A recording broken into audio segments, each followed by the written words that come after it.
দাজ্জালের নাম তো আপনারা শুনেছেন। ভয়ঙ্কর ডেঞ্জারাস একটা ক্যারেক্টার। পৃথিবীর শুরু থেকে শেষ পর্যন্ত এর চেয়ে বড় ফিতনা আসেনি, আসবেও না। দাজ্জালের ফিতনা। সে তার এক চোখ থাকবে, আরেক চোখ এরকম বন্ধ থাকবে, এখানে লেখা থাকবে কাফারা। কোনোভাবেই তাকে দমানো যাবে না, হত্যা করা যাবে না। আল্লাহ নবী ঈসা আলাইহিস সালাম তাকে হত্যা করবেন। তো যে ব্যক্তি সূরা কাহাফ তেলাওয়াত করবে, সূরা কাহাফের প্রথম 10 আয়াত বিশেষ করে মুখস্থ রাখবে, আল্লাহ তাআলা উসিমা মিন ফিতনাতিদ দাজ্জাল, দাজ্জালের ফিতনা থেকে তাকে বাঁচাবেন। সূরা কাহাফের মধ্যে একটা শব্দ আছে ওয়ালিয়াতালাত্তাফ। যারা কোরআন পড়েছেন দেখে থাকবেন, না দেখলে আজকে বাসায় যে দেখবেন, একটা শব্দ আছে ওয়ালিয়াতালাত্তাফ। দেখবেন কোরআনের মধ্যে এই শব্দটা বোল্ড করা, মোটা কালি দিয়ে লেখা, bold. This is the middle of the holy Quran. এটা কোরআনের একেবারে মাঝখানে এই শব্দটা। এর আগে যত আয়াত, তারপরে ঠিক তত আয়াত। সুবহানাল্লাহ বিহামদিহি। This is the middle of the holy Quran, এবং এটা সূরা কাহাফের মধ্যে আছে ওয়ালিয়াতালাত্তাফ শব্দটা আপনারা দেখবেন। এবং এই সূরাটা নবুয়তির ৫ম বৎসরে নাজিল হয়েছিল, আবিসিনিয়াতে হিজরতের পূর্বে। তখন সাহাবীদের উপর, মুসলিম সাহাবাদের উপর কঠিন অত্যাচার চলতেছিল, ভয়ঙ্কর ধরনের অত্যাচার। তো এই সূরাটা নাজিল করে আল্লাহ তাআলা ওনাদেরকে সান্ত্বনা দিলেন এবং বুঝাতে চাইলেন এই অত্যাচার, এই জুলুমের শিকার শুধু তোমরাই হচ্ছ না, এর আগেও হয়েছে অনেকে। ৭ জন যুবক ছিল রোমান সাম্রাজ্যে, তারা তাদের ঈমান বাঁচানোর জন্য এরকম কষ্টের শিকার হয়েছিল, এবং তারা যে স্বপ্ন দেখেছিল সেই স্বপ্ন আল্লাহ তাআলা বাস্তবায়ন করেছেন। তো এই ঘটনাগুলো শুনিয়ে বেসিক্যালি মক্কার যে মুসলিম সাহাবারা, তাদেরকে আল্লাহ তাআলা সান্ত্বনা দিচ্ছিলেন যে ফ্রাস্ট্রেটেড হওয়ার কিছু নেই। ওয়ালা তাহিনু ওয়ালা তাহজানু ওয়া আনতুমুল আ'লাউনা ইন কুনতুম মুমিনিন। হতাশ হবে না, চিন্তিত হবে না, বিজয় তোমাদেরই হবে যদি তোমরা মুমিন হও, যদি তোমরা বিশ্বাসী হও, তোমাদের ঈমানের দাবিতে যদি তোমরা সত্যবাদী হও। এই সূরাটা নাজিলের একটা প্রেক্ষাপট আছে। মক্কার কুরাইশরা কোনোভাবেই যখন রাসূল সাল্লাল্লাহু আলাইহি ওয়াসাল্লামকে দমাতে পারছিল না, তখন তারা প্ল্যান করলো যে আমরা মদিনাতে যে মদিনার ইহুদিদের কাছ থেকে কিছু জেনে আসি। কারণ মক্কাবাসীদের নবী, রাসূল, ওহী, আখিরাত এগুলোর ব্যাপারে কোনো ধারণা ছিল না।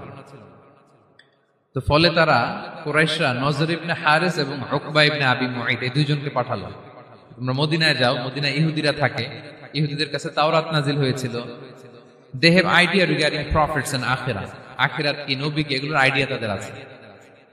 তো তাদের দুইজনকে পাঠালো যে তোমরা যে তাদের জিজ্ঞেস করো যে আমাদের জ্ঞাতি ভাইদের মধ্যে থেকে একজন তো নবী দাবি করে, সে কি আসলে নবী কিনা, আমরা কিভাবে বুঝবো? তো যেই চিন্তা সেই কাজ, তারা গেল মদিনাতে, মক্কা থেকে মদিনায়, যে খুলে বললো যে আমাদেরই এক ছেলে, আমাদেরই এক লোক বয়স 40 হওয়ার পর থেকে বলে আমি নবী, আমার কাছে ওহী আসে, আল্লাহ আমার কাছে বাণী পাঠায়, আর তিনি আমাকে বাণী বাহক করে পাঠিয়েছেন তোমাদের কাছে। এটা আসলে সত্য কিনা, আমরা একটু কনফিউশনে আছি। তো ইহুদিরা বলল তোমরা যে তাকে 3টি প্রশ্ন করবে, যদি উত্তর দিতে পারে বুঝবে সত্য নবী। 1 নম্বরে জিজ্ঞেস করবে যে মুহাম্মদ বলো তো আসহাবে কাহাফ কারা, আসহাবে কাহাফ সম্পর্কে তোমরা কি জানো? যে সূরাটার নাম সূরাতুল কাহাফ।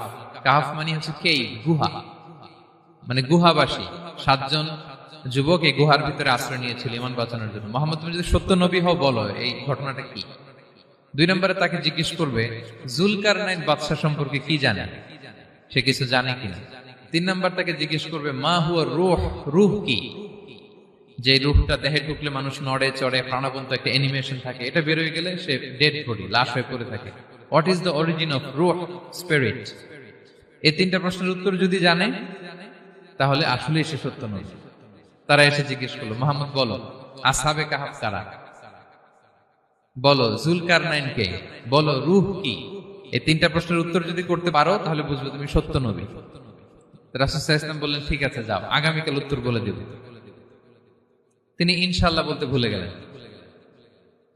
রাসূল সাল্লাল্লাহু আলাইহি ওয়াসাল্লামের ধারণা ছিল প্রতিদিনই তো জিবরাইল কোরআনের আয়াত নিয়ে আসে, তো তারই ধারাবাহিকতায় আগামীকাল আসবে, আমি জিজ্ঞেস করে নিব এই 3টা প্রশ্নের উত্তর। তারপরের দিন সবাই এসে হাজির, কিন্তু জিবরাইল আলাইহিস সালাম আসেনি। রাসূল সাল্লাল্লাহু আলাইহি ওয়াসাল্লাম একটু বিব্রতকর পরিস্থিতিতে বললেন। তারা বলল তুমি তো আজকে অ্যাপয়েন্টমেন্ট দিয়েছো, ডেট দিয়েছো, বলো উত্তর বলো। রাসূল সাল্লাল্লাহু আলাইহি ওয়াসাল্লাম বলল আজকে না, আগামীকাল বলে দিবেন। রাসূল সাল্লাল্লাহু আলাইহি ওয়াসাল্লাম ইনশাআল্লাহ কথাটা আর মনে করতে পারতেছেন না। এরপরের দিনও তারা এসে হাজির, কিন্তু রাসূল সাল্লাল্লাহু আলাইহি ওয়াসাল্লাম উত্তর দিতে পারতেছেন না। তারপরের দিন এভাবে পিছাচ্ছেন, রাসূল সাল্লাল্লাহু আলাইহি ওয়াসাল্লাম ডেট দিচ্ছেন না। এভাবে 1 দিন 2 দিন 3 দিন না, 15 দিন। কয়দিন? এদিকে তো এই প্রশ্নের উত্তর জানার জন্য এখন একজন দুজন আসে না, দলে বলে কাফিররা আসে। কারণ রাসূল সাল্লাল্লাহু আলাইহি ওয়াসাল্লামকে এখানে অপমান করা যাচ্ছে, ছোট করা যাচ্ছে, হেয় করা যাচ্ছে। তারা এসে হাসাহাসি করে। আবু বকর, ওমর রাদিয়াল্লাহু আনহুকে বলে, দেখো তোমরা না বলছো সত্য নবী, উনি সত্য নবী হলে তো প্রথম দিন উত্তর দিয়ে দিতে পারতো, পারে না কেন? এটা থেকে বোঝা যাচ্ছে তিনি আসলে মিথ্যাবাদী। 15 দিন রাসূল সাল্লাল্লাহু আলাইহি ওয়াসাল্লামের জন্য এত বিব্রতকর পরিস্থিতি আর ছিল না। 15 দিন পর আল্লাহ তাআলা আয়াত নাযিল করলেন, ওয়ালা তাকুলান্না বিশাইইন ইন্নী ফাইলুন যালিকা গাদা ইল্লা আইয়াশা আল্লাহ। অর্থাৎ হে নবী, ভবিষ্যতের কোনো কাজ যখন ওয়াদা দিবেন, কমিটমেন্ট করবেন, আপনি আইয়াশা আল্লাহ মানে ইনশাআল্লাহ বলা ছাড়া কখনো দিবেন না। রাসূল সাল্লাল্লাহু আলাইহি ওয়াসাল্লামকে শিক্ষা দেওয়ার মধ্যে দিয়ে বেসিক্যালি আল্লাহ তাআলা গোটা মুসলিম উম্মাহকে শিক্ষা দিলেন, আমাদেরকে শিক্ষা দিলেন, যাতে আমরা ভবিষ্যতের কাজে আগে ইনশাআল্লাহ বলি। তো রাসূল সাল্লাল্লাহু আলাইহি ওয়াসাল্লাম লেসনটা পেলেন। এরপর আল্লাহ তাআলা উত্তর জানিয়ে দিলেন, আম হাসিবিতা আন্না আসহাবাল কাহফি ওয়ার রহিমি কানু মিন আয়াতিনা আজাবা। টানা 2 পৃষ্ঠা উত্তর দিলেন আসহাবুল কাহফ কারা। তাওরাত, জাবুর, ইনজিলে কোথাও এত বিস্তারিত উত্তর নাই আসহাবে কাহফের ব্যাপারে। আল্লাহ তাআলা আল কাহাফ, সূরাতুল কাহাফ নামে গুহাবাসীদের নামে একটা সূরা দিলেন, বিস্তারিত 2 পৃষ্ঠায় বর্ণনা করলেন তারা কারা। কুরাইশরা তো তাআজ্জুব বনে গেল, ঘটনা কি, মুহাম্মদের উত্তর কিভাবে জানলো? সে তো কারো কাছে পড়ে নাই, লেখে নাই, এই দেশের বাইরেও কোথাও যায় নাই। দ্বিতীয় প্রশ্ন ছিল যুলকারনাইনকে আল্লাহ আয়াত নাযিল করলেন, ওয়াসআলুনাকা আন যিল কারনাইন কুল সাআতলু আলাইকুম মিনহু যিকরা। টানা আল্লাহ তাআলা প্রায় 1.5 পৃষ্ঠা, 1 পৃষ্ঠারও বেশি যুলকারনাইনের ঘটনা শোনালেন। আর রূহের কথা শোনালেন সূরা আল ইসরাতে, ওয়াসআলুনাকা আনির রূহ কুলির রূহু মিন আমরি রাব্বি ওয়া মা উতীতুম মিনাল ইলমি ইল্লা কালিলা। রূহ এটা আল্লাহর স্পেশাল একটা অর্ডার, আল্লাহর আদেশে এটা ঢুকে আল্লাহর আদেশে বের হয়। এটা কেউ ছুঁতে পারে না, ধরতে পারে না, দেখতে পারে না। এটা আল্লাহর পক্ষ থেকে একটা মিরাকেল। 3টা প্রশ্নের উত্তর যখন আল্লাহ তাআলা দিয়ে দিলেন, রাসূল সাল্লাল্লাহু আলাইহি ওয়াসাল্লাম তাদেরকে সাবলীল ভাষায় শুনিয়ে দিলেন। তারা অবাক হয়ে গেল। এইটা হচ্ছে সূরাতুল কাহাফ নাজিল হওয়ার প্রেক্ষাপট। এরকম একটা সিচুয়েশনে নবুয়তির 5ম বছরে আল্লাহ তাআলা এই সূরাটা নাজিল করেছেন। এই সূরার কিছু ফজিলত আছে। রাসূল সাল্লাল্লাহু আলাইহি ওয়াসাল্লাম জুমার দিনে এই সূরাটা আমাদেরকে তেলাওয়াত করতে বলেছেন। আপনারা তেলাওয়াত করেন তো? সূরা কাহাফ যদি জেনে না থাকেন আজকে থেকে করবেন।